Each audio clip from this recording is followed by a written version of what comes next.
I overcame a lot of adversity and a lot of hard work to get to that octagon. When you've made it to the octagon, I feel free. I don't feel pressure on fight night. I don't feel pressure when I make that walk. Someone asked me what it's like when I make that walk, what it's like when you walk into that arena, and I swear on my life, when I walk out to that arena, I honestly feel like I'm unshackling chains off of me. Do you know what I mean? I feel like I'm chained and I'm carrying a cross or something. And then when I get to that octagon, I'm peeling it all off. Prepared to die in there. I am prepared to die in there, and I'm also prepared to kill in there. I am who I am from just who I am, you know, it's just the way I am. I'm always gonna be like that. It was never like planned to that. You know, I always knew when I got here I was going straight for the jugular. I was going straight for everyone's neck. You know what I mean? I wasn't waiting around. Some guys get to the UFC and they're not actually ready. You shouldn't be in the UFC if you're not. If the title isn't in your thoughts. And there's a lot of people that are in the UFC that haven't got the belt on their mind. So I knew straight away, you know, I wasn't gonna be that guy. You know, I'd rather shoot and miss than not shoot at all. That's what fears me. So I knew as soon as they gave me one chance, I was gonna take it by the scruff of the neck and drag them back, you know what I mean? And go at every single one of them, because I knew when I got the chance, I was ready.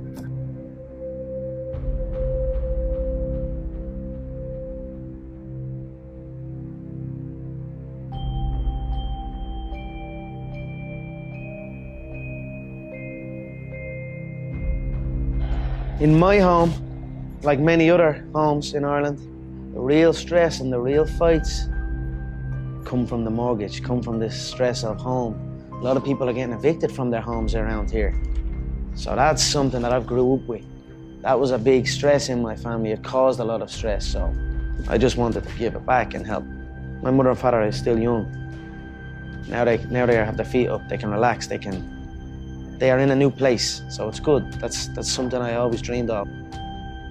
I always visualized what giving would feel like, giving to people who have given to me, what that would feel like. I always dreamed of just showing up one day and be like, here. And that would always give me like good feelings.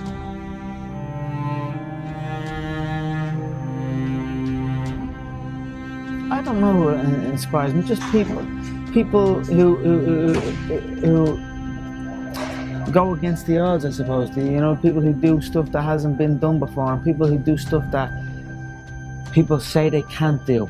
That inspires me. Hard workers, people that are chasing their dream no matter what people are saying, no matter what people think. That I take inspiration from that.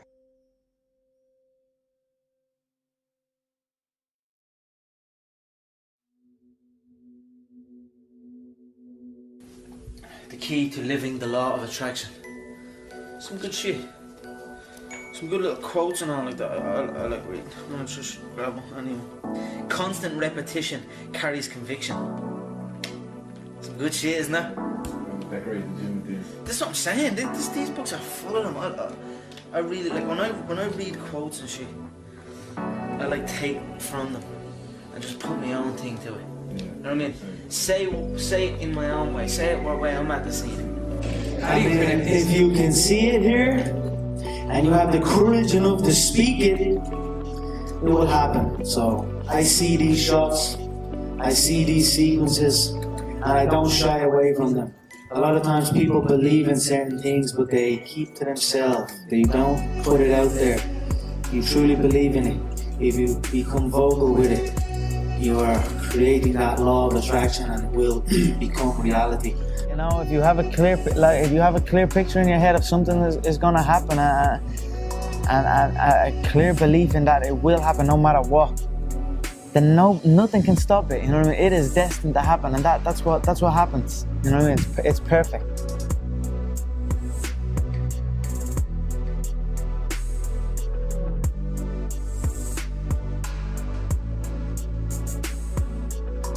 Whatever you do, you've got to be almost insane to your craft. Not a lot of people can understand that.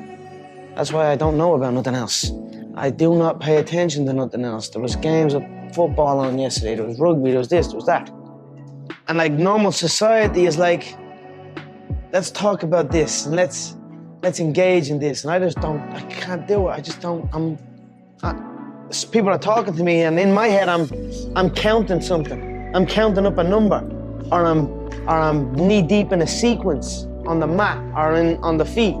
That's my life, sequences and numbers, nothing else. I cannot pay attention to nothing else. Is it a beautiful obsession? Can I call it that? Is it a beautiful obsession? It's a beautiful life. Make no mistake about it, it's a beautiful life. I live good now. I live damn good. I live like I should, like I'm supposed to, like a young 27-year-old world champion should live.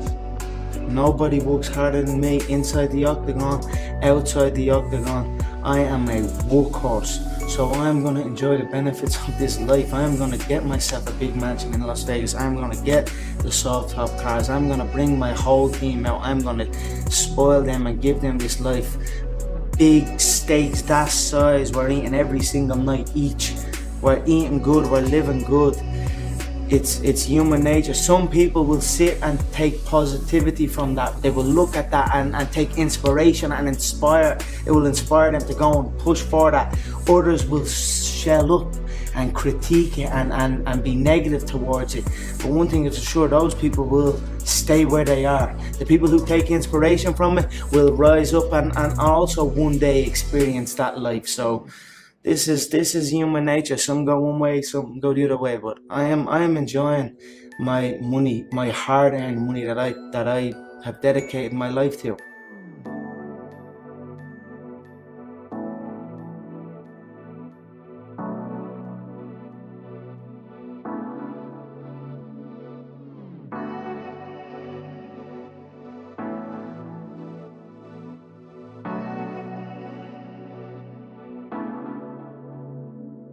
And I just love this life that I have created. I love this business. I enjoy work. I don't want to be anywhere else but here. So every day I am enjoying myself. I wake up every day, I pinch myself. You want to see the room I'm sleeping in, you want to see the bed I'm sleeping in, you want to see the home that I am living in. There's an elevator in the home. So I'm on the third floor and I go out, click the button and it goes from the third floor to the first floor. I open up the elevator and I go and eat some breakfast and then we go stretch out in the sun and we have a big pool, a jacuzzi. Look, I'm just enjoying the fruits of my hard work.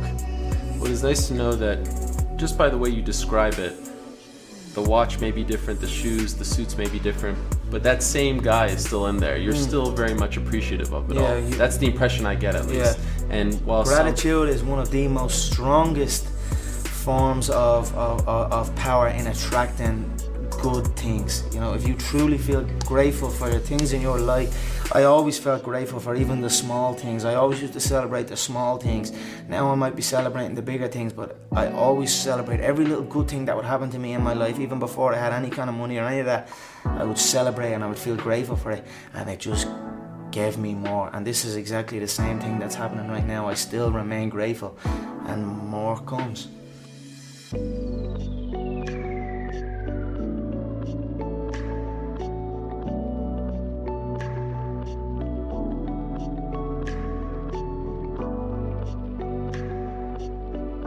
This is the law of attraction. I mean, you have to, in the struggle, you know, when things are going good and you visualize these good things happen, you visualize more good things happen, that's easy.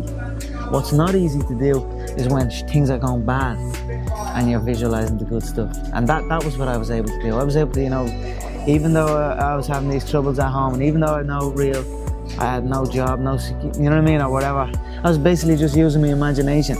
And I swear to God, sitting in the traffic and all, I visualized, I'm sitting here holding the steering wheel, visualizing a brand new car and visualizing good things in times of struggle. And that, when you can do that, I think that really makes that law of attraction work. I think it really attracts to you more.